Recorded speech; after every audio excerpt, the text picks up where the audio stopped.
একদিন অফিসের মধ্যে ছিলেন, এক মুরব্বী আসছেন, জানেন এখানে আসছেন কিনা, আসলে ওটা আপনি আপনার কথা আমি বলতেছি, বাকি আপনি হয়তো জানেন না, আমিও তাকে চিনি না। আসলে আমি পেনশনের টাকা পাইছি, কারণ টাকা যদি ব্যাংকে না রাখি তো আমার তো টাকা থাকে না। কথা বুঝছেন না? জাকাত দিতে গেলে শুধু আমার টাকা চাই, যদি রেখে দিই ব্যাংকে না রাখি আর লাভ না আসে তো প্রত্যেক বছর জাকাত তো আমার টাকা খেয়ে দিব। কথা বুঝেন নাই? তাই আমি বললাম তো আপনি জাকাত দেবেন, টাকা যখন আসে টাকা তো দেওয়াই লাগবে, আমরা টাকাকে ব্যবসায় লাগান যাতে টাকা আসে। তো আমি এখন বুড়ো বয়সে পেনশন পেয়েছি, এখন আমার দ্বারা শক্তি নেই। আমি বললাম তাহলে আরো কৌশল আছে, আপনি জমি কিনে ফেলান, জমির উপর তো জাকাত আসে না, বিল্ডিং বাড়ি বানায় ফেলান, ভাড়া দিয়ে দেন, ওখানে টাকা আসলো, ওর উপর তো জাকাত আসে না।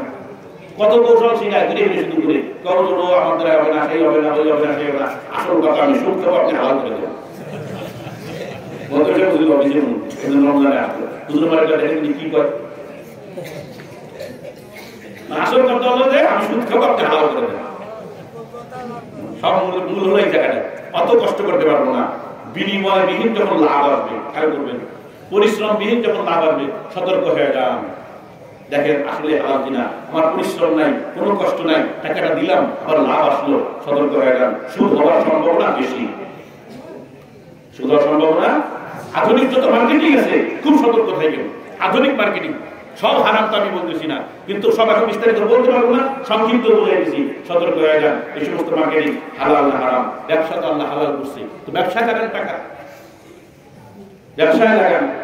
দেখেন এক ধরনের ব্যবসা আছে, কিন্তু আবার বলে উদাহরণ দিয়ে আমাদের সমাজে প্রচলিত, আমারে প্রস্তাব দিচ্ছে, আমারে টাকা দেবেন, লসের কোনো সম্ভাবনা নাই, শুধু লাভ আর লাভ। যে ব্যবসা করবে শুধু লাভ আর লাভ, নিশ্চয় যদি তুমি 10 লাখ টাকা মেরে দাও, তোমার লাভ ছাড়া কোনো কিছু নেই, লস তোমার হতে যাবে না, সুদ হয়ে যাবে। ওটা ব্যবসা, ওটা কি না? ব্যবসা হলো এমন জিনিস যে লাভেরও যখন অংশ তোমার থাকবে, লস হলে লসের অংশ তোমার রাখতে হবে। এটাই ব্যবসা। আল্লাহ তাআলা ব্যবসাকে হারাম করেছেন, সুদকে হারাম করেছেন।